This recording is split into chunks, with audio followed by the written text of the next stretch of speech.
I find that the Buteyko method gives me a resource to monitor and look after my health to a far greater extent than I would have believed possible, to the point that now, unless I were to sustain a broken limb or catch some dreadful infection, I would be reluctant to go to the doctor.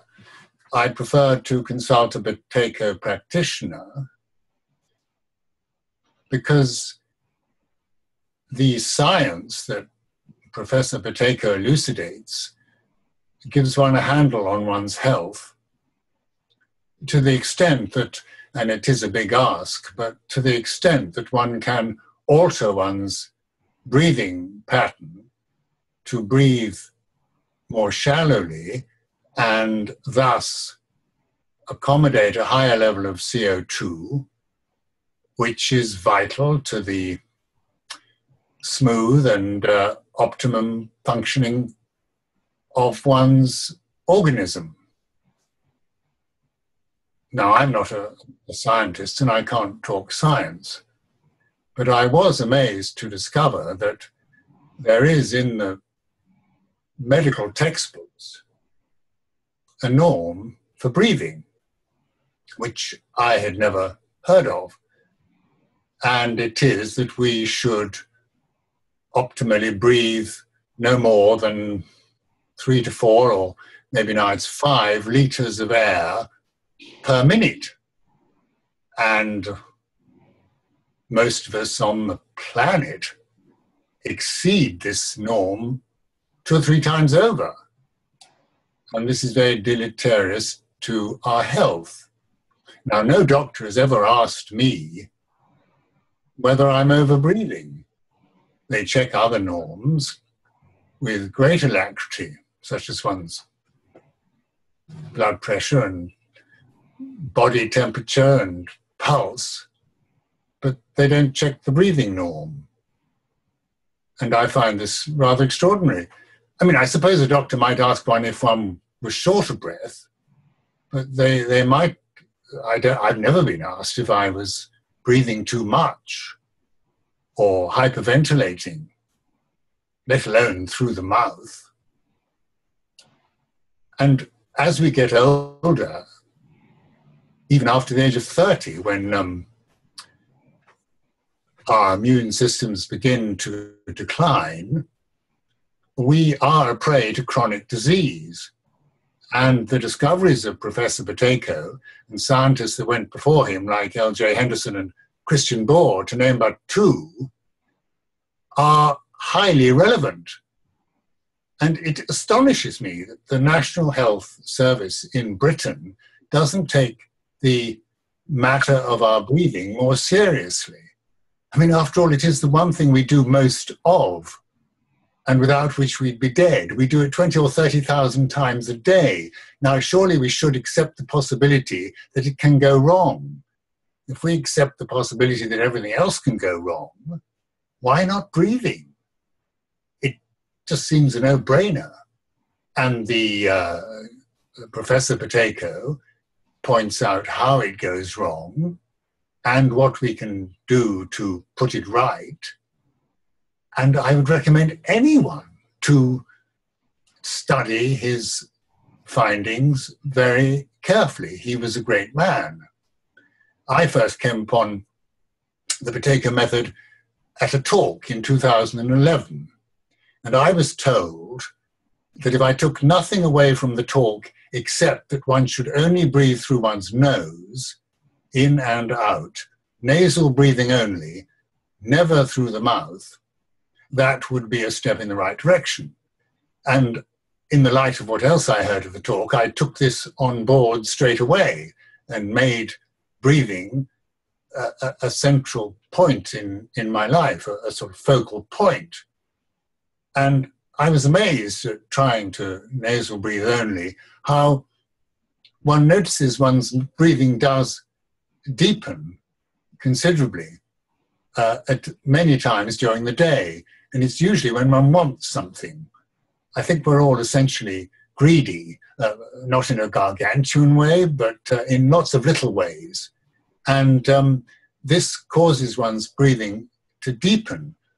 It's as though there's a sort of, within one, a turmoil of unfocused desire, to which the breathing reacts like a alcoholic in a booze shop. I mean, it's absolutely disastrous. And we need to try and get a handle on this and control it. When it comes to eating, it's really awful. I mean, we always want to eat even when we're not hungry. It's some sort of benighted Pavlovian response to shove something in, and we don't even pause between mouthfuls. It's an involuntary action almost, which is the antithesis of genuine appetite.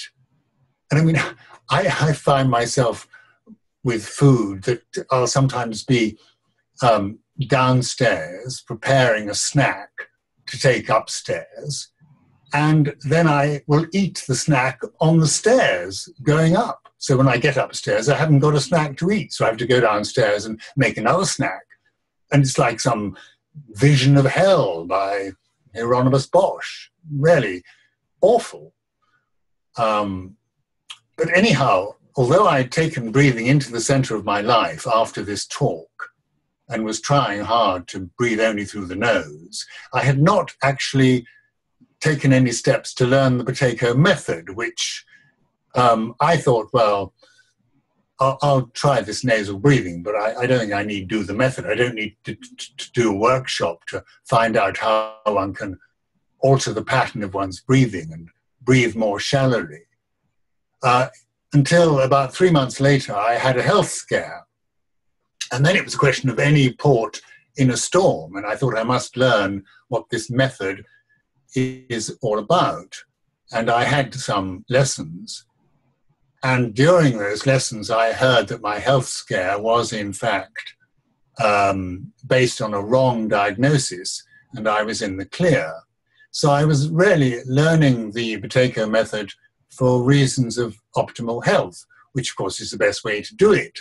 Why wait for some chronic disease to afflict one, which it surely will if one's breathing is all to cock, which most of our breathing is.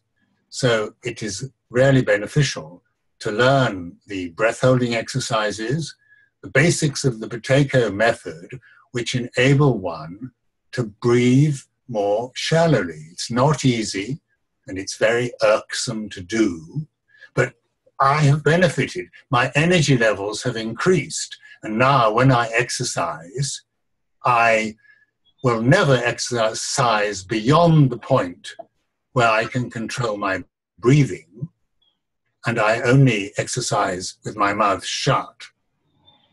And at the end of the period of exercise, I find myself energized rather than exhausted. And this is very empowering. And I'm very pleased with this. And my weight, I've gone from a 34 waist back to a 32 waist, not by going on some fancy diet or exercise regime, simply by altering even slightly my breathing pattern, which has changed the physiology of my body.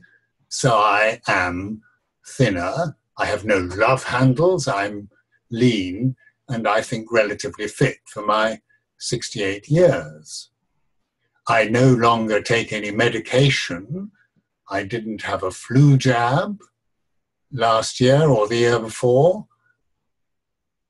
In fact, last year I think I took 4 Nurofen. That was all I took throughout the entire year. And I know that Professor Buteyko is not against medication, but he's against over-medication.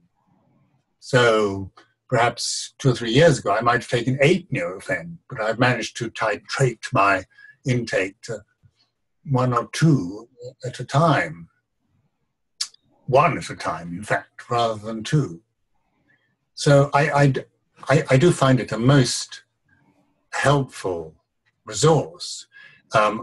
When one is in pain or ill or under the weather, it is difficult to apply the method. That is the time when one should apply some of the breath-holding exercises that one has learned. But it seems something one just doesn't want to do. And that, of course, is the time you should do it. And for example, I mean, I fell off a low ladder a while ago onto some stones. And I was lying there thinking, oh my God, I've broken bones. And I could feel this bruise rising on my backside to the size of a brick. And I staggered to my feet. And I did immediately one or two rescue pauses, as they are known, and you will learn about these if you do the method.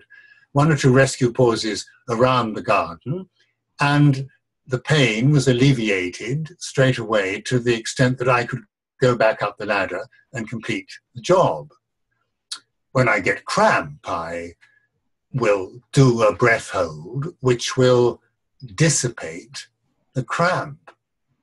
And I'm just getting into the way of using the method as a resource to help my health. You know, the last thing I want to do is run off to the doctor, which is extremely helpful, particularly in this country where the health service is burdened by people with chronic conditions. It is difficult talking about the Buteyko method to people. They may express an interest, but they don't think it relates to them. Now, this is completely and utterly understandable. If someone comes up to me and says, I've got this fantastic diet or this fantastic exercise regime, and you should try it, one may be interested in hearing about it, but one doesn't think it applies to oneself. And if it's a diet or something like that, it may not be relevant to oneself. But anything to do with breathing is absolutely relevant to the other person. And this is what one has to try to get across. And it's very difficult to do. I think I must be blessed or just plain lucky that I've come upon the Buteyko method. That wonderful statement by the Chinese philosopher Lao Tzu, the perfect man breathes as if he is not breathing. I mean, I took to this immediately. I thought, that's wonderful. And one of my nieces recently gave birth and to a boy, and there was the perfect man, lying there, smiling, relaxed, and the breathing was imperceptible. I couldn't see that the baby was breathing. And down the road, the old people's home, everyone is gasping for breath. Not because one is short of oxygen, but because one is so low in CO2, one cannot get the oxygen off the hemoglobin into the cells and tissues. That's the problem, getting the oxygen into the cells and tissues. Otherwise, the oxygen just whistles around the body to no avail, like one might be stuck on the M25 all day. It's hopeless. And even now, with children, I have noticed a lot of, and I mean, in this testimonial, as it were, I'm puffing and panting. It's so difficult to control one's breathing. But I've noticed with children that they will be over-breathing. There was a child on the radio the other day. She was 6 or 7 years old. She had a husky voice, and you could hear her breathiness, and it was like she was 50. It was really depressing to listen to her speaking. So I would say, in conclusion, to all you, particularly to all you joggers out there who are running around exercising, which of course is very good because you're making CO2, but because your mouths are hanging open, you're wasting the CO2 you're making and which you need to get the oxygen into your cells and tissues, you're wasting that. And I would say it to cyclists too, who go zooming by with their mouths hanging open. I would say, to coin a phrase or to parody a very famous statement, do not ask for whom the method calls. It calls for you.